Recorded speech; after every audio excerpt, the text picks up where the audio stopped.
is Tunal Fatihah binti Othman. We will discuss about a video critic of the movie. Before we go further, let me introduce you about this movie, or we can call it as a synopsis. This movie's name is The Bankers. Is a 2020 American period film directed, co-written and produced by Josh Nongfi. It was released in a limited theatrical release on 6 March 2020 before digital streaming on 20th March 2020 by Apple TV+. The film stars Anthony Mackie as Bernard Garrett, Nicholas Hoult as Matt Steiner, and Samuel Jackson as Joe Morris. This movie inspired by a true event as in 1916 by two African-American entrepreneurs plot a brilliant business plan to fight for housing integration and take on the racist establishment of the 1916 by helping other African-American pursue the American dreams.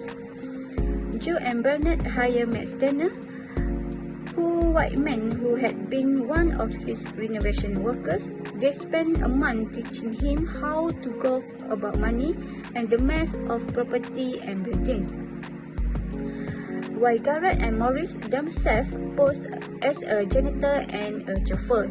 Their success ultimately draws the attention of the federal government, which threaten everything the three of them have built.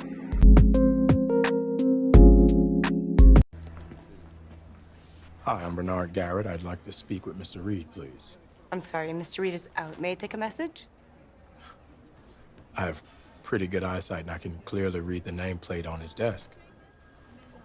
I'm sorry, I misspoke. Mr. Reed can't meet with you right now, but I could take a message. No, there's no message. Thank you. In this first critical incident, in this scene when Mr. Bernard Garrett is going to the bank to make a loan to buy a building, and he asks a clerk for Mr. Reed.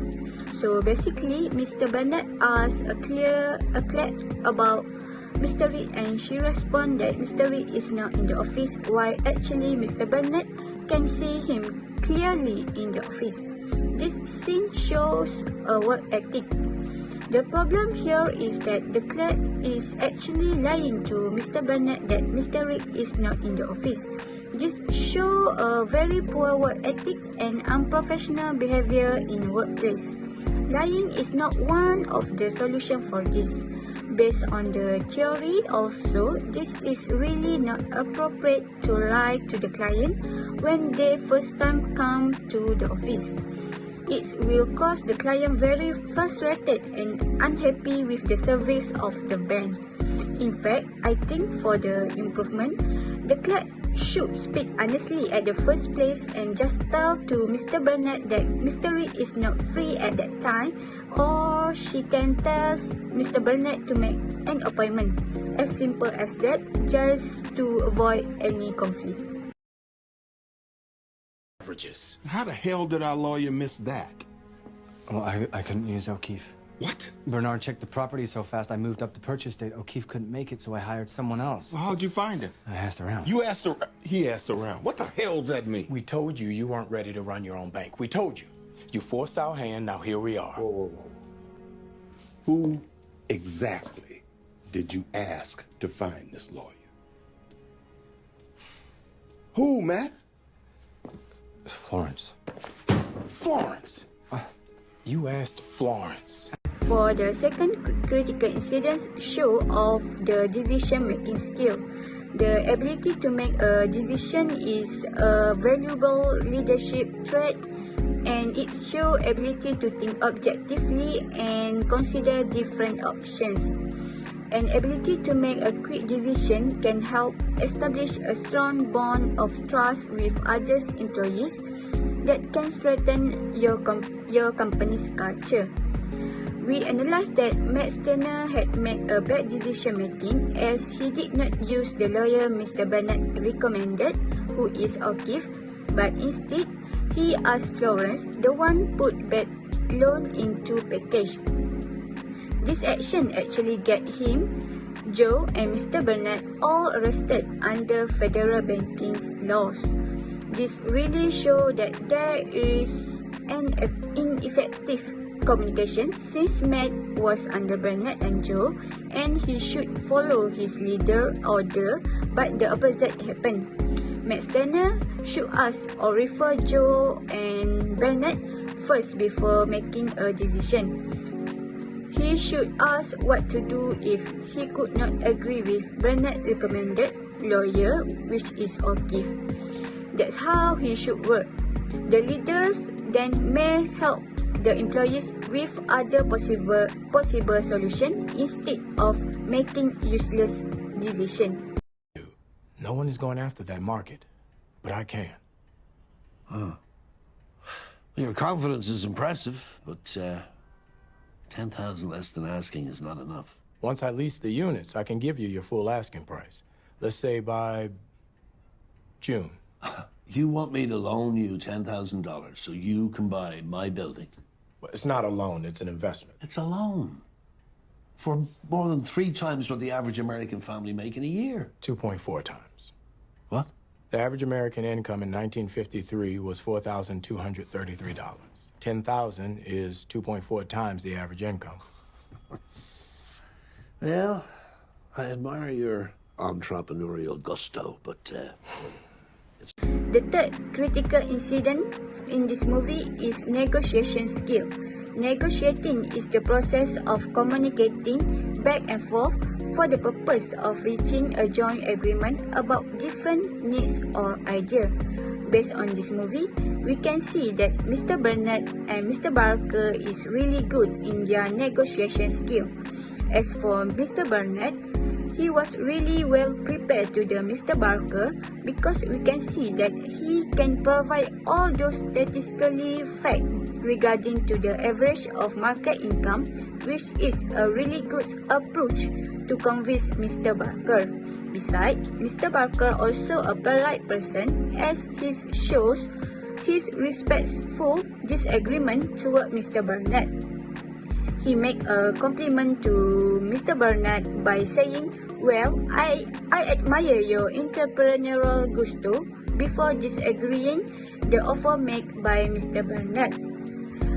Due to this good negotiation between them, there is no conflict happen at all. Unfortunately, there are no agreement between both parties, but yet we can consider it as fine quality negotiation. Despite disagreement by Mr. Barker, Mr. Burnett should not stop his negotiation. He should take a break and reconsider the counter offer wanted by Mr. Barker or find other alternative solution before making another negotiation with him on the other state. Put it in the contract. 3 months ago, you didn't know the first thing about banking. Come on, I've learned a lot in that time. It's not that I don't have faith in you, it's just... What? It's $274,000 of Joe's and my money. We should at least have the final say, right? If I can't become my own man here, then I think I need to resign and go back to LA. In this scene, Mr. Burnett and Mr. Joe Morris disagree with Matt Steiner as he's trying to convince Mr. Burnett and Mr. Joe Morris to buy and make him the owner of the National Bank Merlin. Why? He only has an experience for only 3 months. Here, Matt Steiner using a paralanguage like a sigh as he upset when his friend rejects his idea. So, what is a paralanguage? Paralanguage is referred to a vocal sound such as a murmurs, and a gaps, and a vocal quality such as a volume, a rhythm, pitch, and an intonations. So this is a non-verbal communication as this is show a negative aspect towards the others. The effect on this action is Joe Morris and Mr. Burnett feel pity, but at the same time they feel angry towards the Matt Steiner for his risk decision. So our recommendation is Matt Steiner should stay calm and listen to Joe Morris and Mr. Burnett, as he need to be more consideration to hear others' opinion, especially from the one who is more expert than him. Thanks for the lift. No problem. Sorry my dad was such a jerk last night. Was he? I didn't notice. Hey, nice car. Thanks. Bernard, It's my friend Matt. Hey, you didn't tell me you had a rich uncle. Nice to meet you. hardly rich, and I'm his cousin. You got a car, you're rich to me. Hey, good luck finding the right place. In this scene, show that Matt Steiner have a petty communication with Mr. Burnett. What is petty communication? Petty communication is a verbal or non-verbal exchange that serve a social purpose rather than an information one, such as initial conversation, greet a person, or bid them a farewell. Here, Matt Steiner praised Burnett's car and had a brief conversation with Tony and Burnett, which is a small talk. Is this a positive aspect of communication? Yes. The effect in this is Mr. Burnett will feel more proud of himself because of Matt Steiner praising his car. This is boost more confidence of Mr. Burnett. But our recommendation on this sense is Matt Steiner should have shook hands with Mr. Burnett before he left rather than just give him a simple wave, because by this it will be more respectful toward each other and more politeness. Like you. First halfway decent golf game I've had since I've moved here. But if you want us to value this building at a 10% cap rate in a booming market where we can get 12% elsewhere, we're not going to give you an instant 25% profit in the markup. I'll tell you what. I'll give you two options.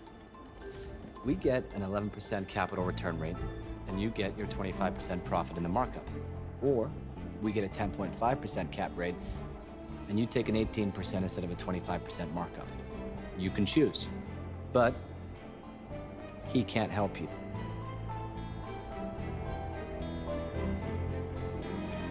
You're not what I expected, Matt Steiner. I'll take the latter. Here, we can see how Matt Steiner tried to approach Mr. Renault to sell his building to Matt Steiner. In this, we can see Matt Steiner using a persuasive communication to approach Mr. Renault. Persuasive communication is a communication that focuses on guidance and convincing its audience to adopt a certain ideas, actions, and attitudes. Here, Mr. Max using a fact about the price market of the building. This is a positive verbal communication as it very helpful to gain trust from the others. As a result, Mr. Renault feels amazed with the Matt Steiner effort and decide to sell the building. But our recommendation in this is that it is a correct communication, but Mr. Matt Steiner should slow down his conversation a little bit, as this will show more confidence of him in talking and give more understanding to Mr. Renault. To summarize, there are so many things that can be learned from this movie of The Banker. This critical incident helped to highlight on what to do and what not to do in a workplace on a positive and negative behavior, which is in the aspect of work ethic, aggressive communication, negotiation skills, paralanguage, petty communication, and persuasive communications. Next, this movie also conveys on always to respect other culture, skin, and religion, as this is really important behavior on a workplace. Besides that, we need to apply a professional communication skills in a partnerships and workplace in order to have a good circle and environment. Effective communication fosters trust and respect among teams members and partners. When people feel heard and understood, they are more likely to trust each other and work well together. And lastly, always respect others, interacting professionally and listen attentively. For example, show respect to others' opinions and perspective. This can help in understanding and addressing other concerns effectively. So that is all from us. Thank you for your hearing.